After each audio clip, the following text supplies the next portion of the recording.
Tod उठता है और वो लड़की उसे बताती है कि उसका नाम वियोला है। वो चलना शुरू करते हैं और एक क्लिफ के पास पहुंच जाते हैं जहां से वो एक स्पेकल्स के गांव को देखते हैं। टॉड वियोला और भौंकते हुए मंची को साइड में चुप कराता है। वो दूर भागते हैं और गलती से खाने की तलाश में एक अकेले स्पेकल के पास पहुंच जाते हैं। वो लोग छुप जाते हैं लेकिन डरे हुए टॉड की नॉइज बहुत तेज होती है। वो अपने नॉइज को शांत करने की कोशिश करता है लेकिन स्पेकल्स उसको देख लेता है। वो टॉड पे कूद के उसे दूर से खींचना शुरू करता है। टॉड खुद को उससे दूर करके अपने आग को नाइफ से गार्ड करता है। फिर वो स्पेकल पे अटैक करता है लेकिन वो उस पर उल्टा वार करता है। फिर वियोला उस स्पेकल के आमने सामने आती है और वही क्रिएचर जिसके बारे में वियोला को बताया गया था कि उसने पेरेंटिस टाउन की सारी औरतों को खत्म कर दिया है। वो स्पेकल वियोला की तरफ हैरान होकर देखता है। टॉड स्पेकल पे वार करके उसको बार बार स्टैप करता है। वियोला चिल्लाती है और टॉड को रोकने को बोलती है। टॉड रुक जाता है। अब स्पेकल टॉड से बच के भाग जाता है। बाद में टॉड वियोला को बताता है कि वो बस उसे प्रोटेक्ट कर रहा था लेकिन वियोला उसे बोलती है कि स्पेकल ने सिर्फ तुम पे अटैक किया, मुझ पे बिल्कुल भी अटैक नहीं किया। टॉड मेयर की बात याद करता है जो पेरेंटिस टाउन में हुआ लेकिन वियोला उस बात पे शक करती है। वो दोनों फिर फार ब्रांच ढूंढ लेते हैं। वो फार ब्रांच के बाहर पहुंच जाते हैं और टॉड नोटिस करता है कि फार ब्रांच पेरेंटिस टाउन से बेहतर है। उनका एक लाइफ स्टाइल है, प्लांटेशन है, मशीनों वाली फार्मिंग इक्विपमेंट है। टॉड ये देखकर हैरान हो जाता है कि फार ब्रांच में महिला है और कुछ तो उसको बहुत अच्छी लगती है। टॉड की मेयर हिल्डी उससे मिलती है और टॉड औरत को एक मेयर देख के बड़ा ही हैरान हो जाता है। फिर टॉड बहुत से आदमियों से मिलता है जो उसे बताते हैं कि पेरेंटिस टाउन के आदमी लॉ के अकॉर्डिंग यहाँ फांसी लटकाए जाते हैं। अब इससे पहले की सिचुएशन बिगड़ती हिल्डी वहाँ आती है और टॉड को उसका नाइफ लौटा देती है और बोलती है कि वो उस पर नजर रखेगी।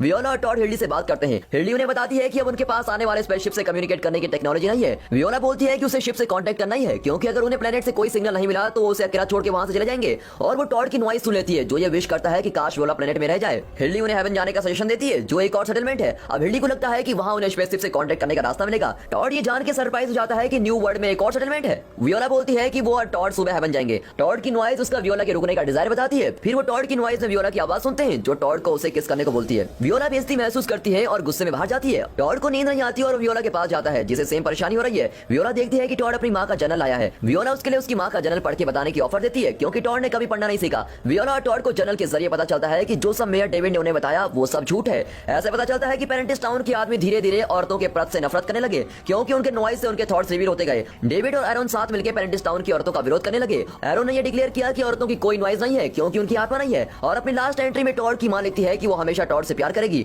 टॉड इस बात को रियलाइज करता है कि वहां के आदमियों ने औरतों को मारा है, स्पेकल्स ने नहीं। वो गुस्से में बाहर जाता है और इस बात को एक्सेप्ट नहीं कर पाता कि उसकी पूरी जिंदगी एक झूठ है। अब कुछ ही देर में पेरेंटिस टाउन का एक आदमी वहां आता है। फार ब्रांच के लोग लड़ाई की तैयारी करते हैं पर यह बात साफ है कि उनके पास गने भी कम है। कुछ आदमी अपनी गन रख लेते हैं ये सोच के कि अगर वो लड़े तो हार जाएंगे। टॉड वियोला और मंची के पास आता है और वो छुप के शहर से भागने की कोशिश करते हैं लेकिन बदकिस्मती से एरन उनको देख लेता है और टॉड और वियोला एक बांध में खड़े हो जाते हैं। डेविड उनके पास आता है और बैन को बाहर बुलाता है जो टॉड को कन्विंस करता है कि वो उस लड़की को सरेंडर कर दे। बैन एंटर करता है और टॉड से दोबारा मिलता है। टॉड उसे बोलता है कि वो सच जानता है कि पेरेंटिस टाउन की औरतों के साथ क्या हुआ और बैन उससे माफी मांगता है कि उसने और किला ने टॉड से झूठ बोला। वो बोलता है कि उन्होंने उसे बचाने के लिए ऐसा किया लेकिन वो सच छुपाने का अच्छा रीजन नहीं देता। फिर बैन टॉड और वियोला को भागने में मदद करने का ऑफर देता है। बैन बाहर निकलता है और वियोला उसका पीछा करती है। वियोला फिर डेविड की तरफ चलती है और अचानक से गायब हो जाती है और बैन ने डेविड को बेवकूफ बनाया क्योंकि उसने अपनी नॉइज से वियोला की मैनिफेस्टेशन की थी। अब टॉड मंची और वियोला रिवर के पास पहुंच जाते हैं लेकिन एरोन भी वहां पहुंच जाता है। वो एक बोट में बैठ के उसे पैडल करते हैं लेकिन एरोन अपने घोड़े के साथ नदी में घुस जाता है और उनके पीछे पहुंचता है। एरोन नदी में उनकी बोट तक पहुंच जाता है और वियोला को पानी में खींच के उनकी बोट पलट देता है और मंची और वियोला पानी में गिरते हैं और टॉड को वियोला पकड़ के रखती है क्योंकि उसने कभी तैरना नहीं सीखा।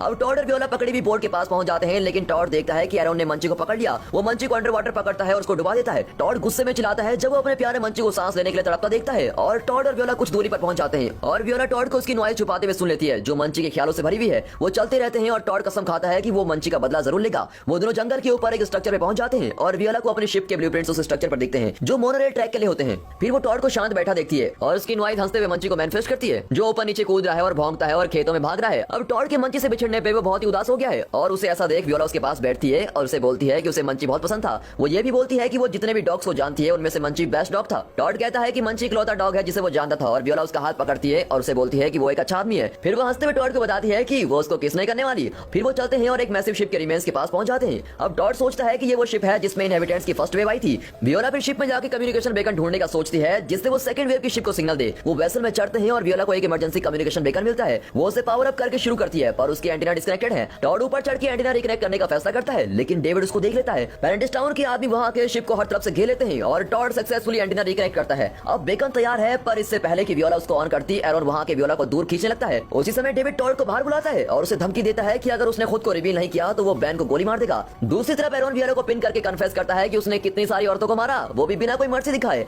नॉइज ने उसे करप्ट करके उसका दिमाग खराब कर दिया है और वो अब चाहता है कि वियोला उसको मार दे ताकि वो अपने सारे पाप से धुल जाए। वियोला अपने जेब से एक फायर स्टार्टर डिवाइस निकालती है और उसे एरोन पे फेंक देती है जिससे वो आग में जाके मर जाता है। वियोला कंफ्यूजन को दूर करके बेकन को ऑन करती है और टॉड बाहर डेविड का सामना करता है लेकिन वो वियोला की लोकेशन उसे छुपा के रखता है। फिर डेविड बैन को गोली मार देता जाता है और टॉड बैन की तरफ भागता है, लेकिन उसकी इंजरी बहुत बड़ी है। अब बैन एक नाइफ निकाल के टॉड को देता है। टॉड डिस्ट्रक्शन का इस्तेमाल करके डेविड पे वॉर करता है, लेकिन डेविड टॉड पे अटैक के काउंटर करता है। अब टॉड को धक्का लगता है और वो गिरता है। बेकन ट्रांसमिट करता है और टॉड छुपने के लिए भागता है, लेकिन डेविड उसको शूट करता है। टॉड शिप के मेटल के हिस्से में छुप जाता है और डेविड को पास से गुजरते देखता है। वो डेविड को पकड़ने की कोशिश करता है, पर वो डेविड की नॉइज की इल्यूजन थी। डेविड फिर टॉड को अपनी नॉइज से कंफ्यूज करके उसको खींचता है। टॉड एक बड़ी सी डीप ओपनिंग के पास धकेला जाता है और डेविड उसे गन पॉइंट पे पकड़ता है। अब जितने भी स्ट्रेंथ टॉड के पास बची होती है, वो उसे अपनी नॉइज की मदद से अपनी मां का इल्यूजन बनाता है। डेविड टॉड की मां और बाकी औरतों का इल्यूजन देखकर डर जाता है और खुद को एज की तरफ अनजाने में लेके चला जाता है। वियोला उस इल्यूजन का फायदा उठाकर डेविड को धक्का दे देती है और वो नीचे गिर के मर जाता है। फिर टॉड स्पेसशिप के अंदर उड़ता है और उसकी चोट हील हो चुकी है। वो और वियोला शिप की खिड़की के पास खड़े होते हैं और सेटलर्स की दूसरी वेव को अनलोड कर देते हैं। टॉड और वियोला होप के साथ नई सेटलमेंट को बनता देखते हैं। और दोस्तों, ये मूवी यहाँ पर